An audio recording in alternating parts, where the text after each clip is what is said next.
He says it. Oh, live on Facebook. There we go. Hello. Everybody.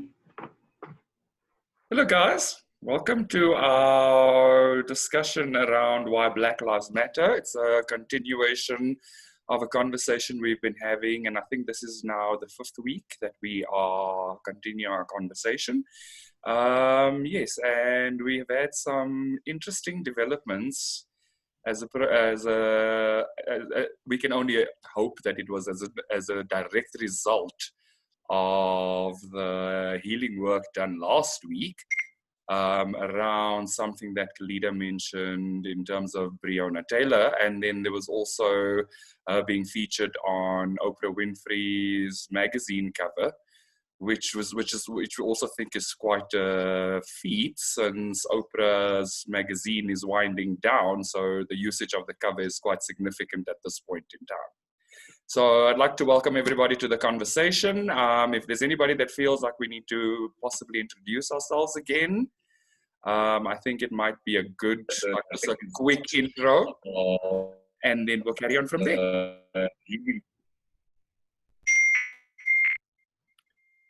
Sounds good.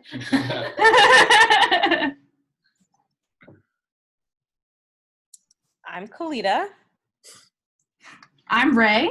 I'm Anastasia. I'm Doreen. Deji.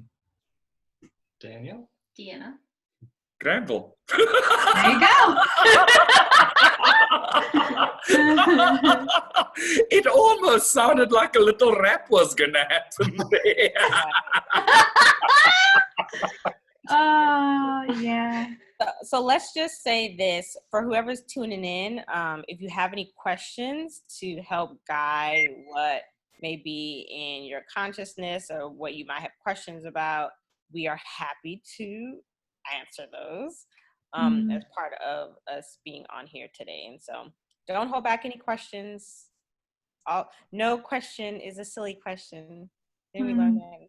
No, we know they're not silly, but they definitely mic drop ones often, right? And we appreciate and we welcome mic drop questions. Yeah. So Thank you, guys. Yeah. So I think the one thing that I would like to kind of start off with is I've been going through kind of my memory banks around how I've experienced racism in my life. And the one incident I do remember, which I don't know if it was suppressed or it was just not, it didn't register so well, but I remember in South Africa when there were actually 2 separate busing systems.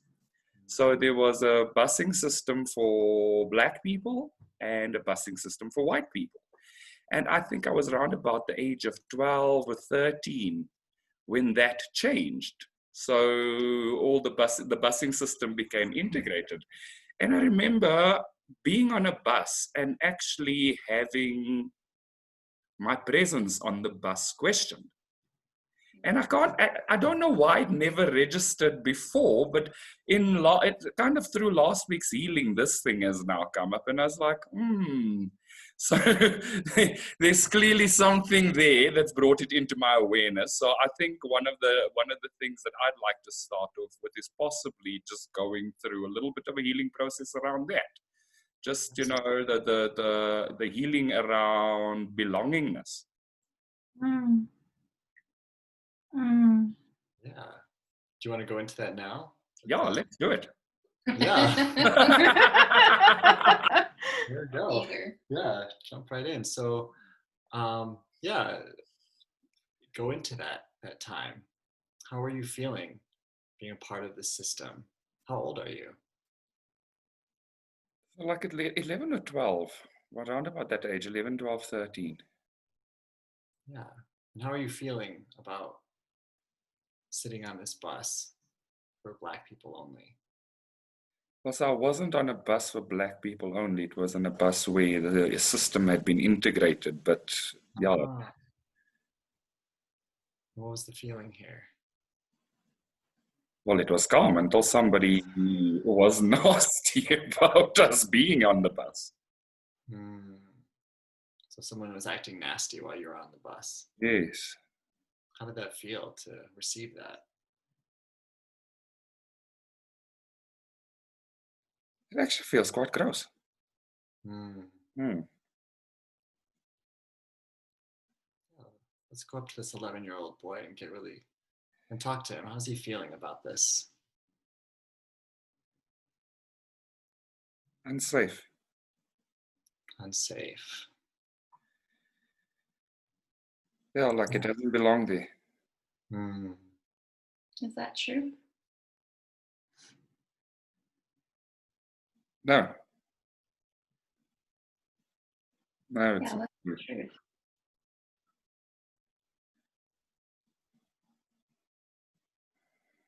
What did you say? What is the truth?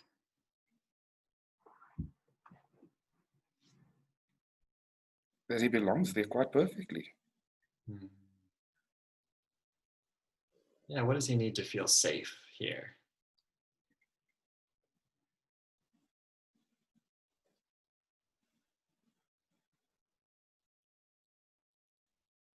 Actually, just to know that he can't be hurt in that space Mm. and that nobody can interfere with the fact that he actually belongs there. Amen. Does he have to take on anyone else's energy that's not loving, it's not kind to him? No.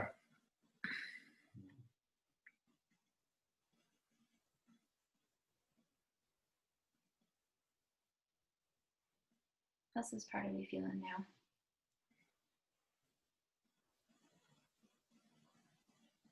Like I just need to make a new choice.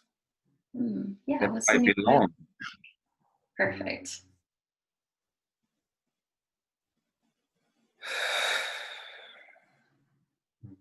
Just claim that as your truth at the very core of your being.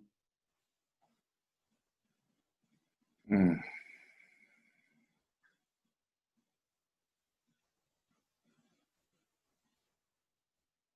How does this new choice feel? It just feels like the bus is mine. Yeah, you claim the bus for God. No, it actually just feels like the bus is mine. Nice. Oh. Like the bus was put there for me to be on it. Yeah. Hmm. How else do you feel? A lot more relaxed. Like, yeah. It's kind of a feeling of untouchableness. Mm. Good. Well, you're always safe and protected. Yeah, that feels good. Does it feel complete there? Hmm. No, there's there's like a feeling of questioning my presence. Hmm.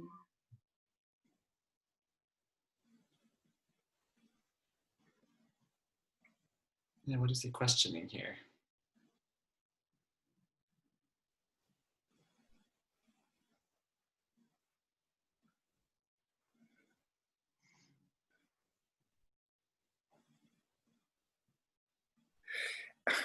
It's almost a sense of, well, what was the point of that?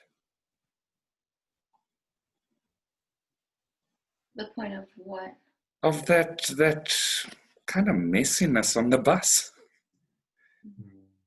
And yeah, why did I need to be part of it?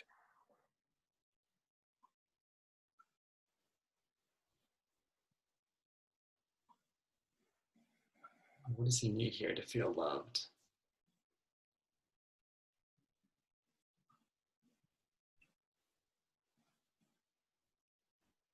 Kind of just to accept the truth that my presence is very necessary. Yeah. Mm. Yeah. It kind of feels like it was always the truth. There was just kind of a layer of, for lack of a better word, insanity in front of it.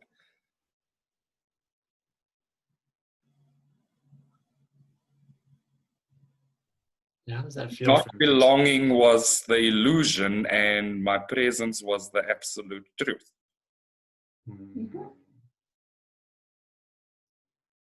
Mm. How does that feel? Oh, yeah, that feels better. That feels significantly better. Good. Hmm. Are you still questioning your presence at all, or does that feel healed? That feels complete. Is there anything else in this space that doesn't feel good? No, it just feels like all those things were lessons in becoming me. Mm. They gave me strong parts of myself that kind of surfaced because of those kind of things.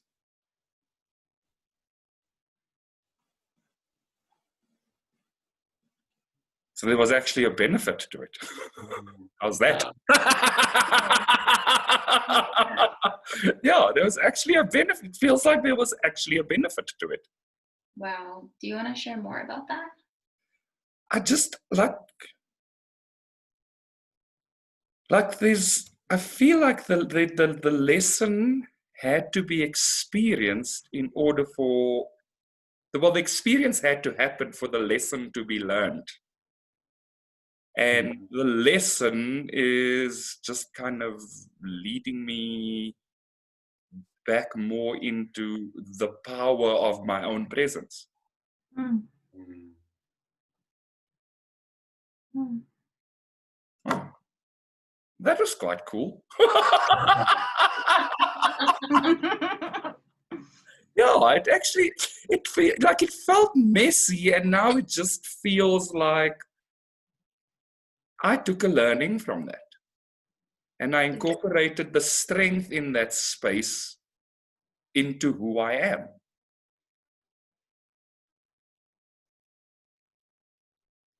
Wow.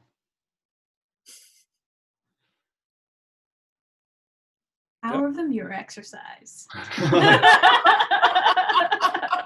Yeah, it does. I just feel like I feel more grounded. Mm-hmm. Yeah. Yeah, and like when you were saying like you were questioning like why you had to have that experience at all. Like it seems like you got that clarity. Yeah. Yeah, like the answer was always there. I was just not seeing it. But now that I see it, it makes absolute perfect sense. Mm-hmm. Very cool.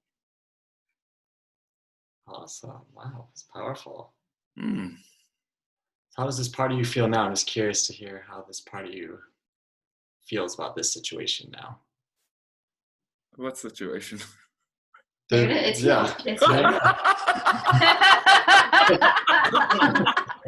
Yeah. I just feel, like I just like I look at it now and I'm like, oh, that was cute. Because yeah, I feel like my biggest benefit actually happened because I incorporated my personal strength into me more fully, and that led me there. I thought you were going to go into how the person was making you feel, and so because it almost feels like the person was just an instrument. It's so weird, but it does. It feels like that person was just there as an instrument, but actually the whole situation never really had that significant an impact on me, except to show me that even at that age of 11 or 12 or 13, I was actually quite strong.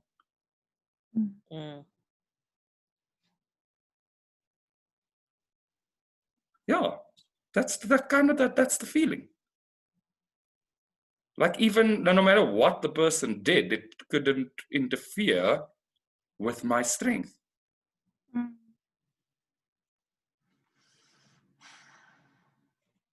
That's very interesting. Yeah. I think that's a testament to how powerful God is and how safe we are, and how He sees everything with a focus of love. And basically, He does not save you; He gives you the strength to save yourself. Mm. Yeah, obviously, He didn't like created this experiment of racism, but He did use it as a kind of an outlet for you to build yourself, to build your character, your strength. Yeah, I do, because like my energy just feels much more settled and I just feel more calm. And it's like when I think about the situation now, it almost feels like it was meaningless.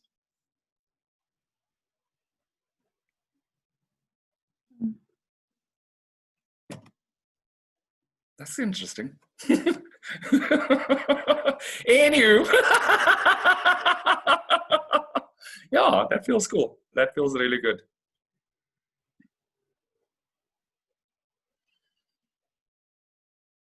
I think that kind of takes it goes back to one of the conversations we had around, and I think Deji brought it up around the young daughter, the what was his name, Philando's younger daughter seeing something happen, and just realizing that, yes, and just kind of realizing that actually as a child I had strength.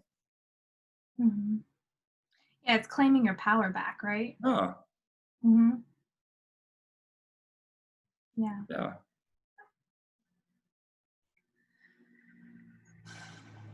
Doesn't serve anybody to like experience victim mentality. Yeah, and I think on a level that was kind of almost a little bit of an underlying niggle in terms Mhm. of victimhood, except Mhm. like now I don't even see that there was a victim. I just see the strength of me in that Mhm. situation. And just through the healing, like, you know, just to even go to the space of, well, actually the bus was there for me. You know, it's like a whole nother conversation.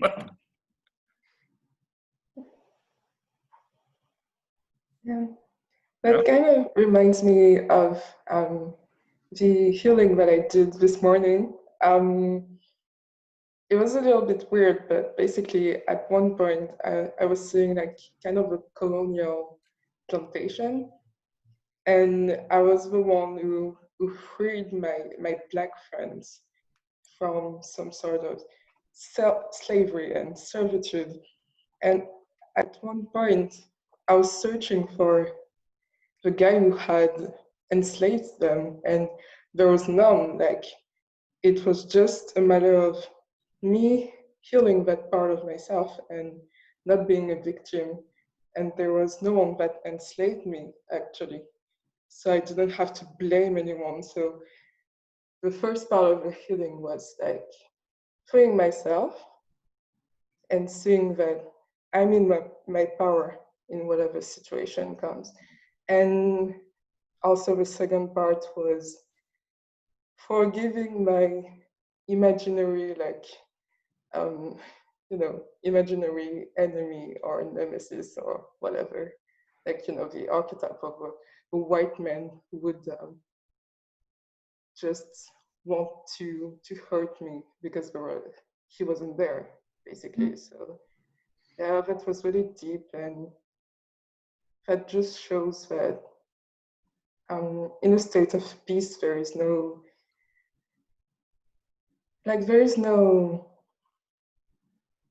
harsh feelings, there is no like regret, victimhood, like unforgiveness. And yeah, that's saying something, because that was a deep wound. And I know that was something that people were feeling for centuries. So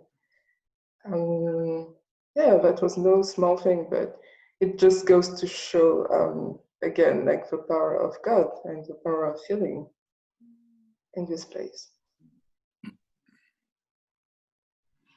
I think it's also like interesting what you said too, because and I don't know if this takes it into a different topic or whatever, but I know like in a lot of like religions and cultures, they see like God as a white man and even Jesus.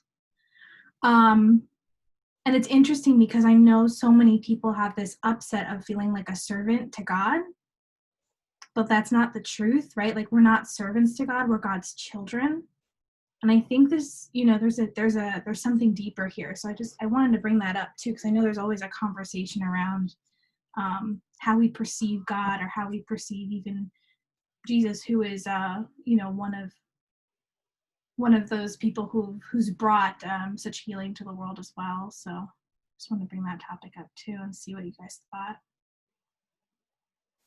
That's a mic drop topic. You said it, girl. Yeah, it is that.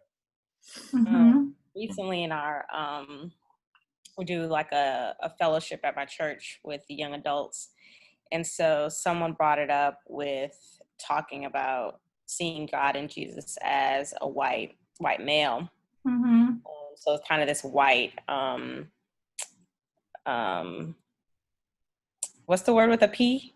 Patriarch. Oh, yeah, patriarch. Yeah. And so there's another person, her name is Christina Cleveland. She wrote a book about looking at Jesus, God, as her Black mother.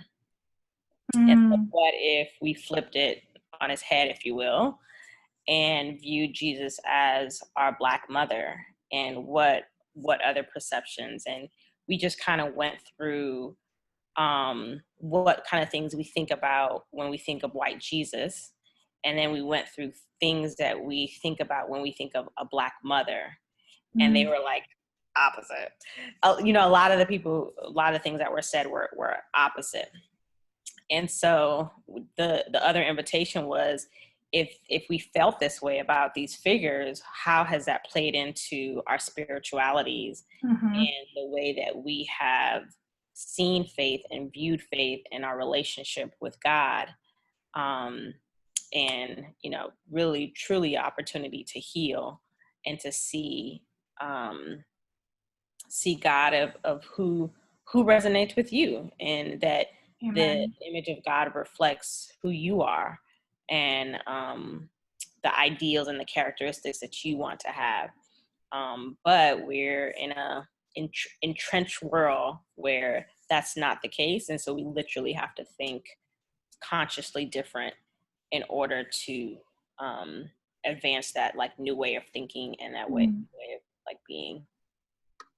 So the one thing I want to share around the faces, because I watched a movie called The Shack, and Octavia Spencer is actually the face of God. The Shack. The Shack.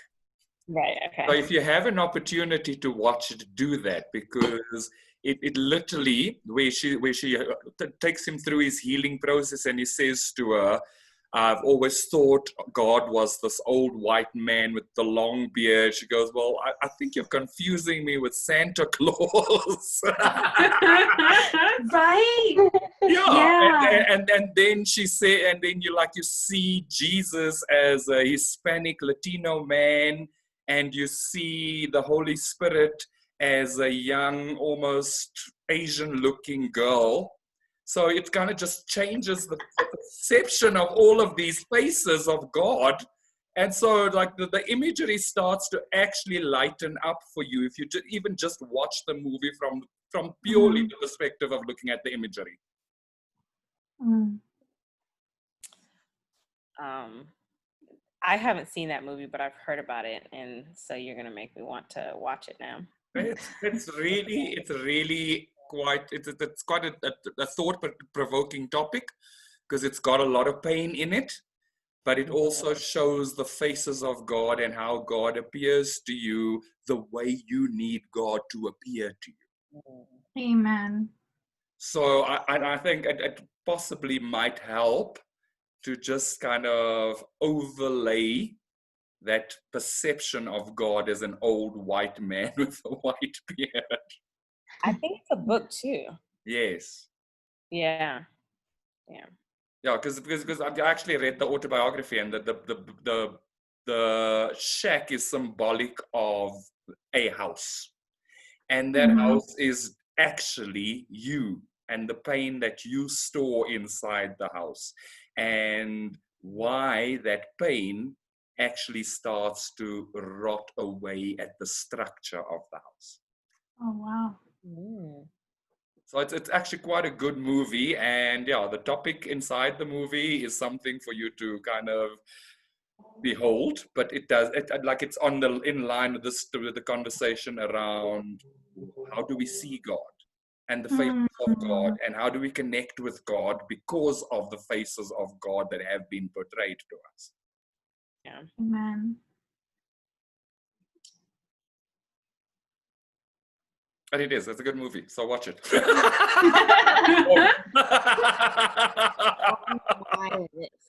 And you know, and I think the nice thing is it's all around healing, and this is what we're doing. We're doing a healing thing, and so if there's things that people can share with us that kind of also lightens up that space and also takes us into another point and assists us in leading the healing process around this topic, I think it would be really great for them to share it with us.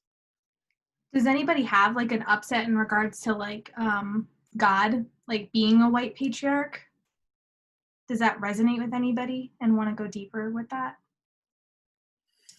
You mean that he's been perceived as a white patriarch? Yeah, like does anyone like have a feeling where they perceive God as that and have upsets there? Or have you guys already healed that and recognized that God is, you know, faceless essentially? Yeah.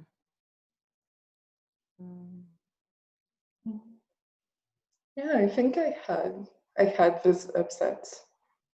Right. Yeah, like I remember from childhood being like absolutely petrified of the iconography of God in churches. So yeah, I had them definitely. And I realized that as I am healing through them, I see more and more as not only faceless, but I relate to God as this image of like a Caribbean mother, but like really elegant, like with the imagery of a goddess of the sea of some cultures, like Afro-Caribbean cultures. And yeah, it really melts my heart, and it really makes me wonder, what if God is just like any face you're comfortable with? Yeah, and I wonder for you guys, like, how do you perceive God at your most like comfortable, intimate place? Like, how do you perceive Him to be? What does it look like? If you'd like to share. So, you know, what always worked for me was, because I actually was a Sunday school teacher in one of my roles in my youth. And I think the thing that always stuck out of the Bible for me was just the idea or the concept that we are formed in God's image. So then God is not a race or a gender or anything. God is us in whatever form we're in. So I think I've never really had that feeling of God as this patriarchal older white male concept. Yeah. And it was also, you know, it was something that I think that I did take quite a bit of effort in also just sharing with the kids in my Sunday school class. And you know, like I say, the kids in my Sunday school class, and I was a kid in my Sunday school class at that time. Because I think I was like probably like all of the age of 14 or 15. Yeah. So beautiful. Fabian just posted a comment saying in Bruce Almighty, Morgan Freeman represents God. Yes. Yes. That's how I And see God. He does in a different movie too. Yeah. No. Yeah, he's got the best God voice ever. I know, right? Yes. Yeah. Yes. Yes. Yes. I think for me, so at the church I go to, we say our Father and our Mother when we say the Lord's Prayer. And I remember the first time hearing it, and growing up, you can't like change the things in the Bible. And when I first heard it, I was like, that's not what's in the Bible. Like it just says, our Father, right? And so I was just like, that's not cool, right? And so I was just very like, that's a little weird. But as I continued going, it was just like, what resonates with you, and what do you connect, and why does God have to be one dimensional? And so in the Bible, God is referred to as Father, Father, Father, but it doesn't have to be that way. Whatever, whoever, gender, whatever that God wants to resonate, or none, that's how it can be. And so I had to kind of heal that within myself, that for me, I resonate with God, my Father, because I felt like I know my mother and my father, but I have a stronger relationship with my mom. So I felt like the motherly things of my life were taken care of, whereas the fatherly things of my life could have done a little better. And so I felt comfort to relate to God as my father than necessarily like my mother, but realize that he can be whatever I need him to be. So there's actually reason to why you feel more comfortable with saying Father. Jeff actually had posted, and I can't remember where, and Deanna and Daniel, if you remember, please feel free to jump in. But there was something around like the masculine is kind of this like the hard shell around the feminine energy, and so it's most appropriate to say his name first. It's like an invitation to the feminine energy, and it keeps the feminine energy like sacred. I don't know if you guys want to talk a little bit more about that. I know you, Deanna, might have a lot to say around this too. Like you guys did a video on this too, but yeah. So there's something actually to the reason why we say his or him and he when we reference God, because of the sacredness of the feminine energy and the way the masculine energy plays a role in that. Cool. Did you guys have anything else around that? Yeah, that's No, you covered it. Yeah. Okay, good. Yeah, so there's that. But what about you, Deji? What was your experience growing up with God and like how you perceived him?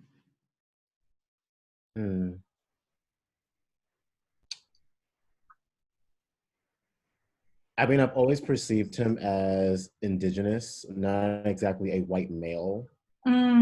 Exactly, but I mean,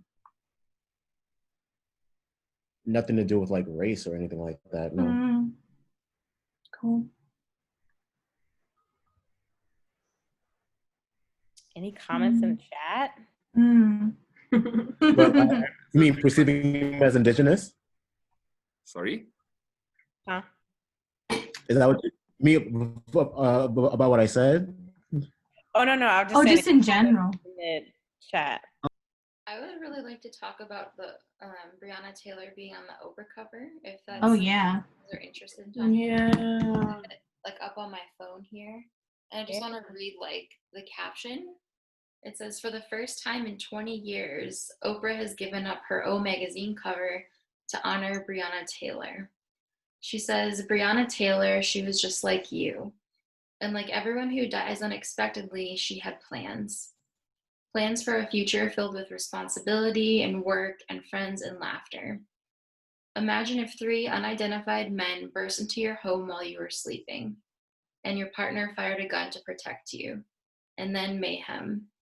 What I know for sure, we can't be silent. We have to use whatever megaphone we have to cry for justice. And this is why Breonna Taylor is on the cover of O magazine. I cry for justice in her name.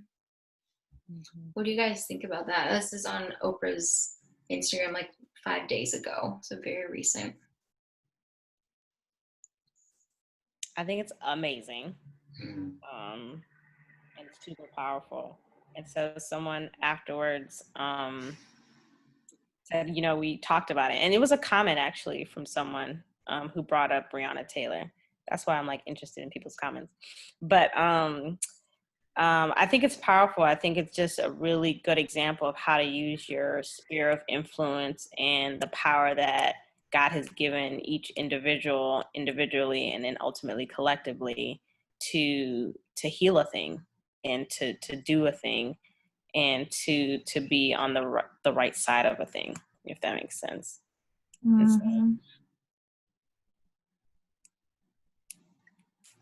Yeah, what I thought was so powerful was it was an instant reflection of, you know, Cleta, you did that deep work last week around claiming your value, right? And seeing that culture wasn't recognizing incident, right? And then you did this powerful healing work claiming your worth and value, and then to see this on the cover of one of the world's most prominent magazines, right? So it's like very symbolic of that healing to me. No, I would definitely agree. I feel like it was our healing, everybody. Yeah. you took us there, girl. Own it.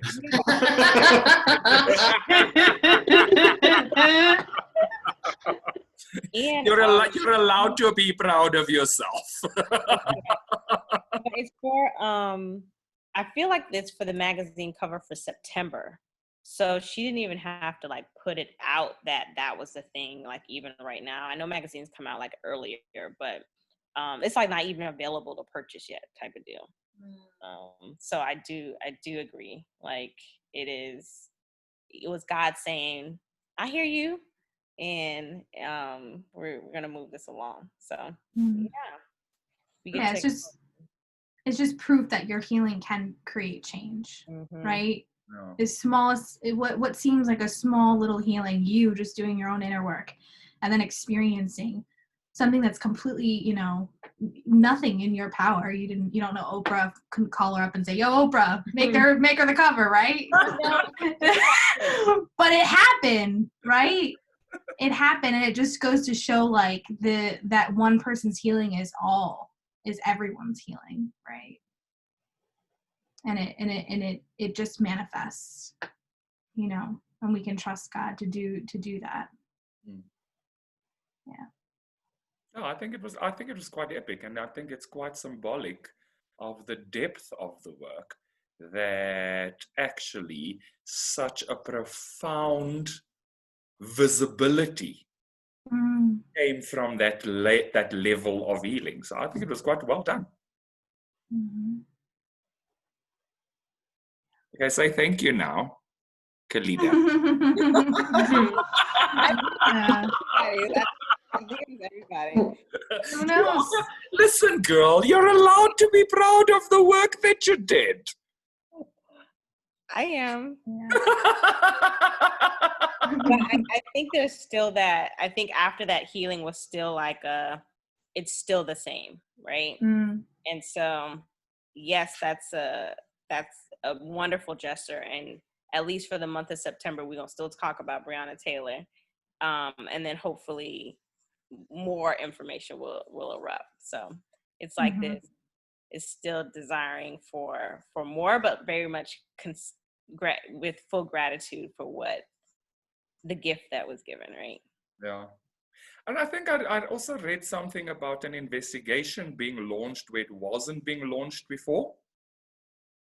Yeah, that's I'm trying to find, you know. Yeah, the FBI have launched the investigation since you guys actually started the discussion.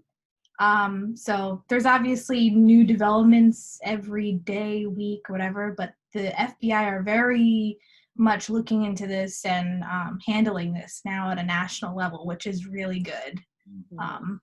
So I think it's also kind of indicative of our collective intention to draw the police into the healing process. Because I mean, you just look at the association of just setting an intention that now something that's related to the Black Lives Matter conversation receives kind of the attention of like one of the your highest level of investigation in your country. Yeah. And Lacey said there are no coincidences. So Yeah. I agree with her. The timing doesn't lie. Like, Right. it's all part of the healing that we have done. And I think like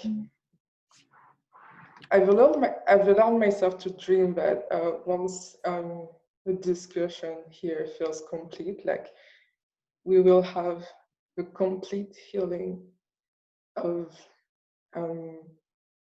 the collective, like meaning the humanity, and the only healings left will only be the followings of the work we have done here. So yeah, it's kind of big, like, and yeah, it's quite significant, yeah.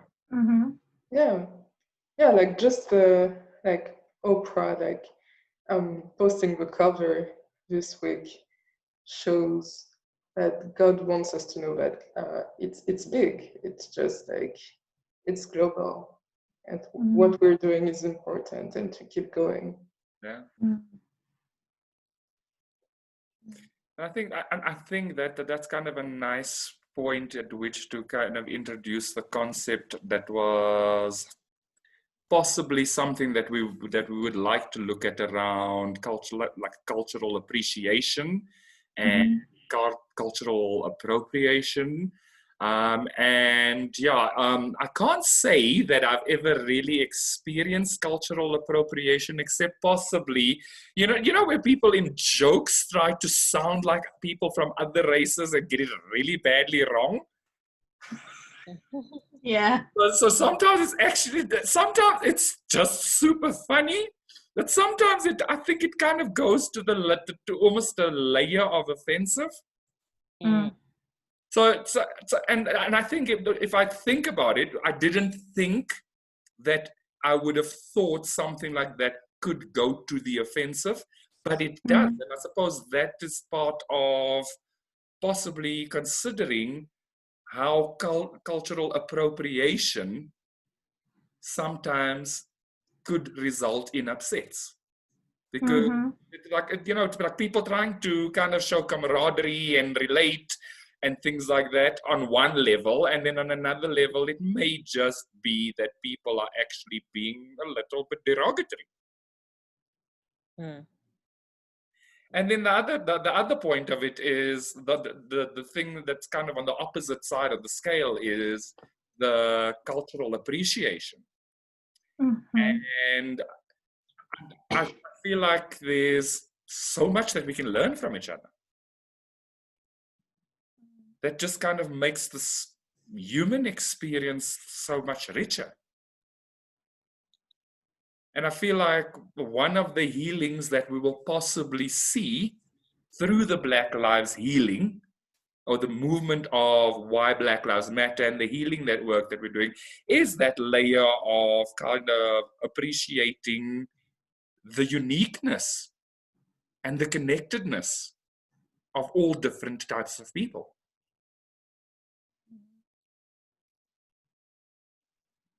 Okay, I'm going to do it. Boom. Yeah.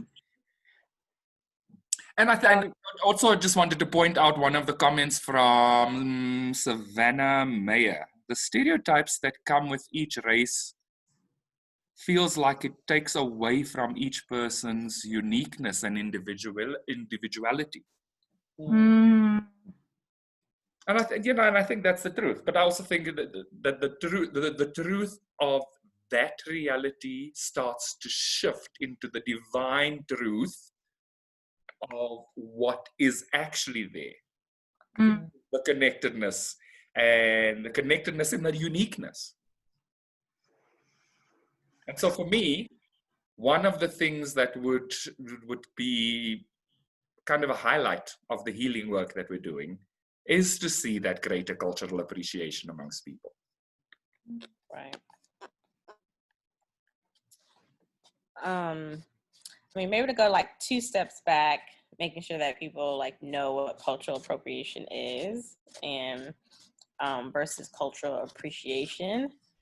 And so if I could have a definition of cultural appropriation, I mean, it is what it is, but just to make sure we're all on the same page, is cultural appropriation is basically taking a cultural thing, way of being, whatever, and making it your own.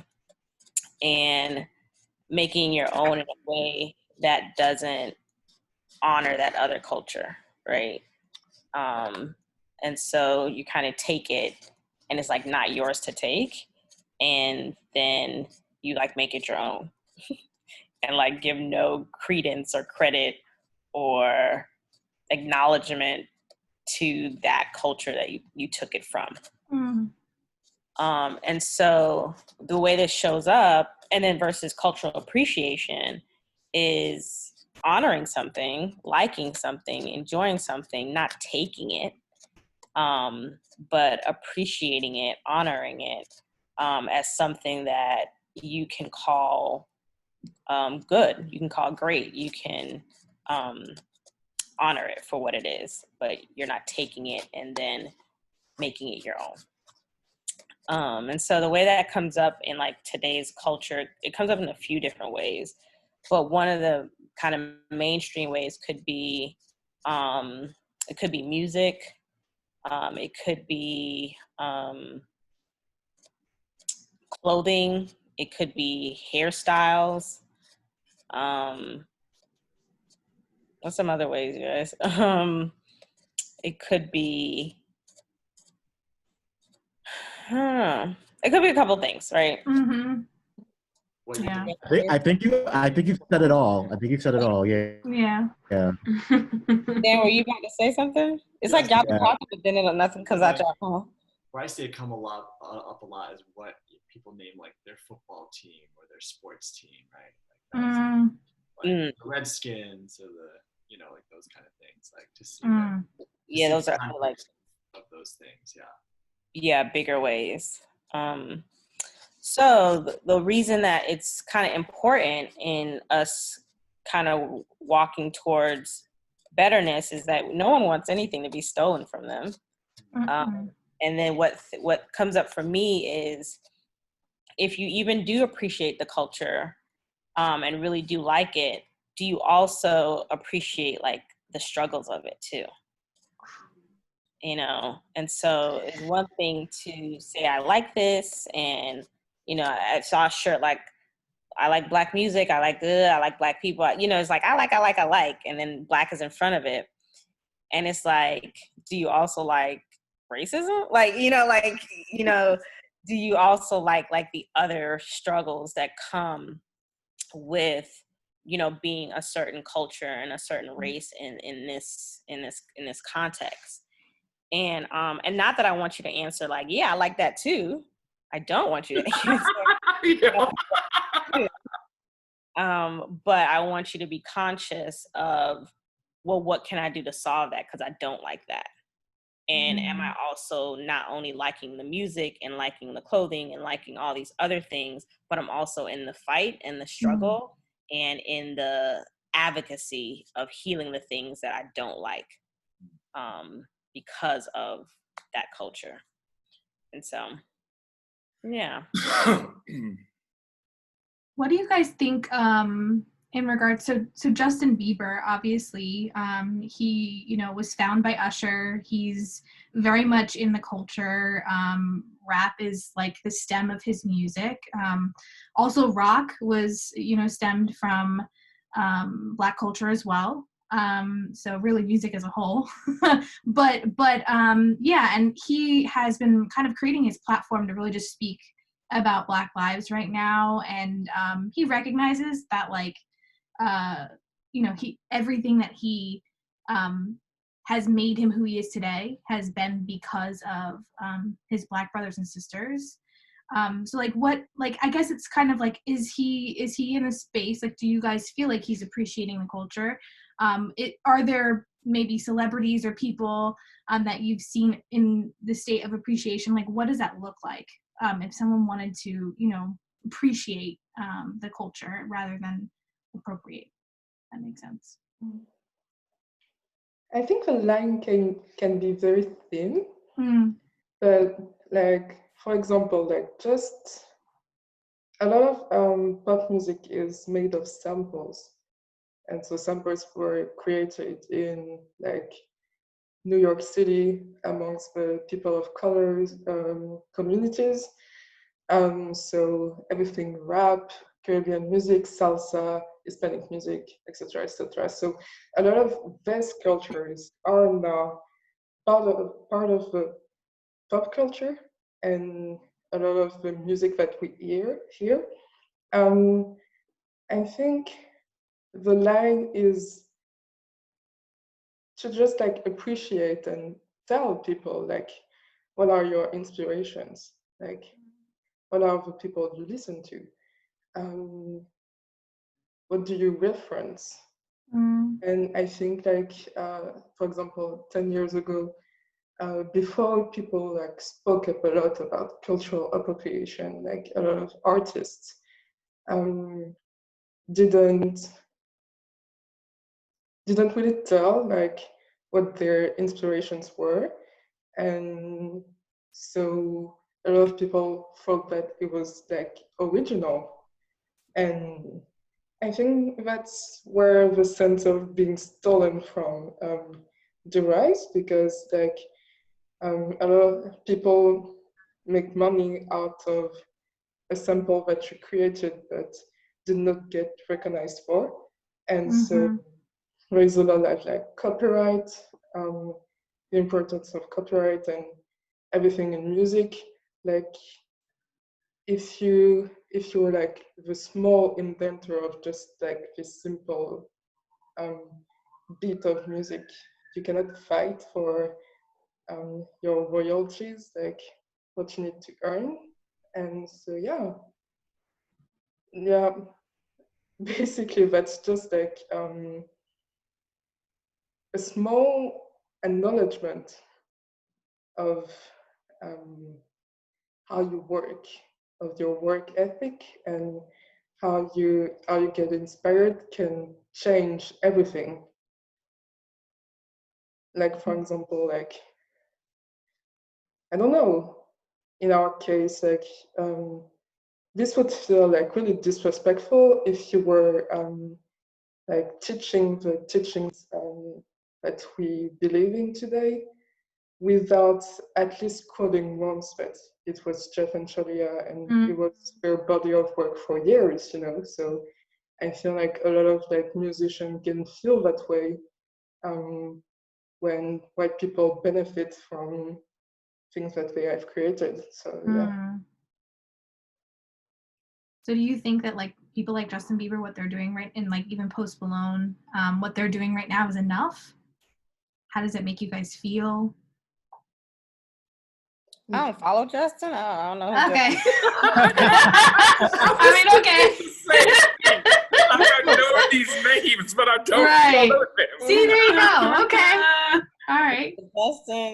Justin is cool, you know, but right. I mean, I don't follow Justin like that to know like what he's doing. But in terms of the example that you give is that he acknowledges that he has been influenced by Black culture, essentially, right? Yeah, and he, since the Black Lives Matter movement, like a lot of these white artists that are, you know, inspired through rap and things like that, these kind of culture, they've like basically used their entire platforms to promote like, you know, Breonna Taylor and all this stuff. And yeah, I just wonder how it makes you guys, I just wonder how it makes everybody feel and if it's enough. I think that's good. Obviously, it's better than being silent for sure. I mean, I think everyone just has to find what's their sphere of influence. So, like for Oprah, it was her giving up her magazine cover that Yeah.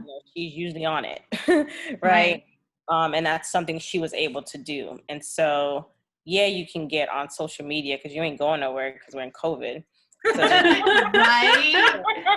Right. yeah, you can go on social media, but maybe you can also, like, I don't know, start a scholarship. I don't know. Yeah. Put your money where your mouth is. Yeah. That's like that's the other part. And so yes, talking about things and being an advocate is very important in this day and age, but we are all powerful in different ways. And so is that really all you can do, right? Would be like my next question. And is that really all that you are being called to do in this moment? And if you can say yes to that answer, then great. But if you can't, then I would just encourage folks to like dig more. But yeah. I don't know. I feel like it's already good, like especially because they encourage people to educate themselves based on their platform of influence, and also because there is a double standard again in like clothing and music, when like a black rapper would be considered by many as a thug and a criminal, talking about violence, and a white musician doing the same thing would be considered like genius and like revolutionary music, So they're kind of helping bridge this double standard already, which is already good. It's big because a lot of healing, a lot of education comes from culture, media, music. So and definitely, like it's not something to stop at. But yeah, I think it's a big step still. Yeah, I think I'd like to agree with you on that. I think the raising the awareness on a level does take courage, regardless of who or what you are. But at the same time, there is that point of having the courage of your convictions and acting more positively in that way, or acting more positively for a cause. So I love that the awareness is being created, because actually nobody can. There's not many people now that can go, well, actually I don't know what's going on. Like it's almost a universal awareness at this point. And so I think it's nice that it's being highlighted more and more. I also think that it starts to gain traction when people that are followed by masses and masses of people on social media are saying, this was my influence. This is what made me who I am. Or this is what contributed to me being who I am. I think that the layer of appreciation there is also a universal thing that starts to become something that's in people's awareness. And so it sets a layer of example that may sometimes not have been there before.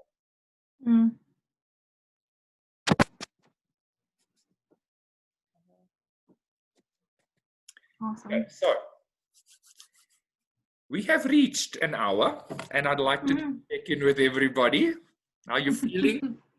Should we continue? Are you feeling like this conversation is complete in this space today? An hour is perfect, personally. Yeah. Feels complete. Good. Well, then I'm going to say thank you, everybody. Thank you for our viewers watching and sharing with us. And please continue to share with us. And yeah, we'll see you next week. Bye. Thank you. Bye. Bye. There we go. Okay, live stream ended. Recording, or do you stop recording?